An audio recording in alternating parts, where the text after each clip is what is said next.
Willie, I'm curious, when you guys got here, Will Brooks is going into his redshirt freshman season. At what point did you say this is a guy, or did you realize this is a guy that could help you on special teams? And at what point did you realize this is a guy that could, be a real contributor at safety?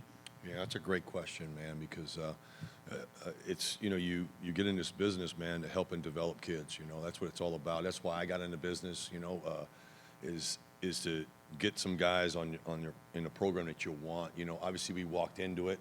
He was here already. Somebody that is a hard worker. Everything he does is first class. You know what I mean? Whether it's off the field, on the field. But when football-wise, you knew right away, because as we were putting in the package three and a half years ago, whatever it was, right? And you obviously ask the questions in the room. You ask, hey, you give, what are we doing in this quarters coverage? You know what I mean? Bam, you get the instant answers. You know what I mean? Somebody else was a little bit delaying or whatever, and he was constantly doing that. So, but then now when he gets his opportunity on the field early on, and most of it's going to be special teams, because we're a space group, meaning we deal with space the most. The best special team players should be the guys at the skill position, let alone the defensive backs / linebackers. You know what I mean? They deal with the most. They read and react. And he immediately makes an impact as we go through practice, drill after drill, very consistent, finds out a way how we're going to do it, how we're going to teach it. And since day one, he was that way. And so when he was given the opportunity to run down a kickoff the first year, or on the kickoff return, or he knew how to line up, he knew his job, but then he was also productive. You know what I mean? So there's no surprise to see where Will Brooks is at, because, man, he's the same guy every day, you know what I mean, and still trying to get better. And so all that does is, I said it early on in camp, I thought I really love this group. I really do. Whether it's older, whether it's younger, whatever it is, man, they're locked in, man. And a lot of it's because of guys like Will Brooks. He's not the only one in the room, but definitely, you know what I mean, you have somebody that actually is doing it. He'll be the first one when he makes a mistake, man. I own it, man. That's on me. I got to be better. Just like a coach would do it, and like he should do it if he made a mistake. So, great example. He does it every day. What's been his biggest area of growth as a player over these last few years? As a leader, he's more vocal. He's not afraid to say it. Before he was quiet, and we got on him. We kept on telling him, listen, man, you've proven it. You've actually proved it, and that's the best way of being a great leader. Is a great teammate is a guy that does it the right way, works hard. You know what I mean? Productive. He's earned it, and so he's more vocal. Just sort of following up on that question, I think it was Jermon who said during the preseason that Will was the kind of guy who he could go to and sort of dive into his bank of knowledge.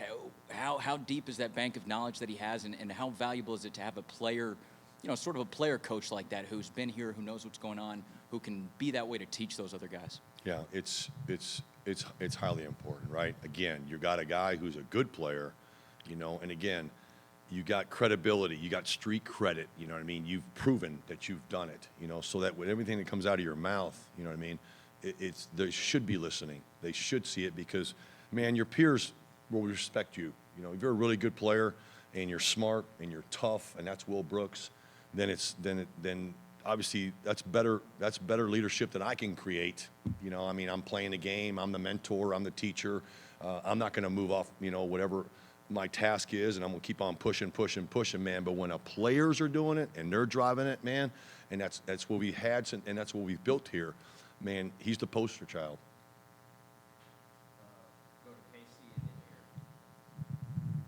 The term flush it has been kind of used by coaches and players this season. I don't remember it being as much of a motto last season. Is it kind of a new motto for the team this year? And personally, what does it mean to you to kind of flush it in terms of the bad plays, bad snaps? Yeah, it's really the next play is the most important play. It's the next play.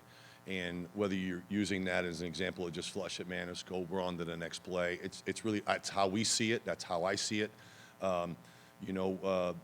You're only as good as, obviously, the next one, really, to be honest with you. We already know what the results are. We're moving forward. We want to get this bad taste in our mouths, and we're just moving on, because obviously, we got a great opponent in Florida, and they have a lot of really good players. This is a great league. It's the best league in the country. Man, the next team is the most important team, the next play. So that's how they look at it. How would you evaluate that star position to this point in the season? Two guys haven't played a whole lot of football. Obviously, one's a freshman, and where do they still need to continue to grow as you move on?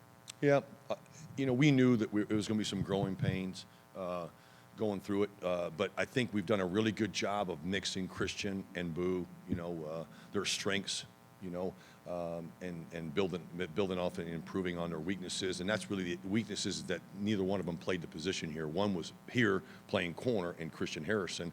The other is a freshman that came in here, been here for 10 months and is learning how everything is done. And they have strengths, and they've proven it in the games, and continually growing and getting better and better. We had a great practice today. Boy, I tell you what, the hope, I think as a team we did, but also the communication was really good. And it really starts with them because they set the set the calls and it's getting better. It's only the experience. Obviously, you can only get it when you're playing. So they're gaining the confidence. We saw a few more open receivers against your defense in that Arkansas game than we have earlier this year. I know Arkansas has good players and nothing's going to be perfect, but what were some of the things you saw in breaking down the tape and why there were a few of those open receivers against you guys? Yeah, you might be talking about zone coverages and stuff like that, and there was, we got to do a better job of tackling. That the first thing that shows up when you're playing in the perimeter, and you have to be really good against offenses. Doesn't matter what the offense is. We got to be elite at the perimeter game, whether that's screens or whether a guy catches a ball. The yards cannot be, after the catch. That's what you're trying to minimize, the yards after the catch. They cut some balls, obviously in one-on-one situations. We didn't win some. We didn't win the one-on-ones that we've been winning. And again, that just comes from playmaking. That comes from fundamentals and technique. Not to take anything away from, like you just said, Arkansas is a good football team, and they deserve to win. That's we got to play better. On our end of it, we feel like there's a lot of stuff there that was us, too. Okay, so we weren't the smartest on certain plays. We weren't as physical as we needed to be. We missed a tackle when we shouldn't have missed a tackle that created a momentum change. We missed an assignment, as a defense, in a crucial moment on third down that allow them to change the field on us, man. We want to be a dominant defense. We want to be elite defense. We want to keep the field position when we have the field position, So, yeah, they're going to, offenses are going to make plays, man. They're going to make plays, And we want to be in tight coverage. We just got to play smarter. We got to play harder and longer in moments, and especially back at the end of the game. Coach, how big of a deal is it to prepare to face two quarterbacks like you will this week? Does that put a lot extra on the plate for your guys, or do we make too much of that? It doesn't because most of it, they're two really good quarterbacks. Both of them are athletic. You could say one is a little bit faster than the other, man, but they're very effective in what they do. We played against Mertz last year, and he played a great game against us. He was obviously played really well off schedule, made some big time throws, and DJ now obviously he's got a great arm, man. What a talent! Obviously got great size. Both of them can make every throw, and then both of them can hurt you. In the quarterback run plays, So we got to contain it. We just played one. We played two back to back, to be honest with you. So very similar to the guys that we just finished playing, and we got to contain them and get to them and force them to throw them off schedule, and be effective in doing it.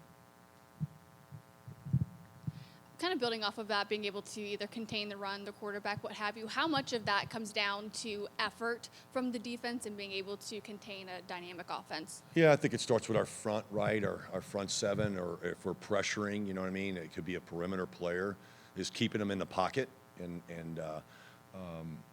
that's the most important thing. It has nothing to do, I thought our guys I thought we played hard, Did we play smart at some times? No, we could have played smarter in some moments.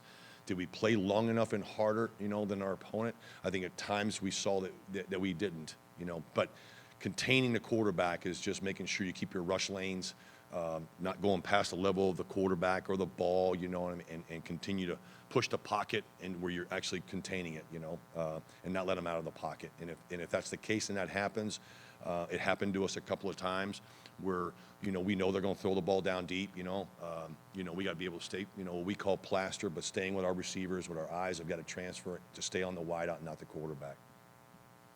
Thank you, Coach. Yep.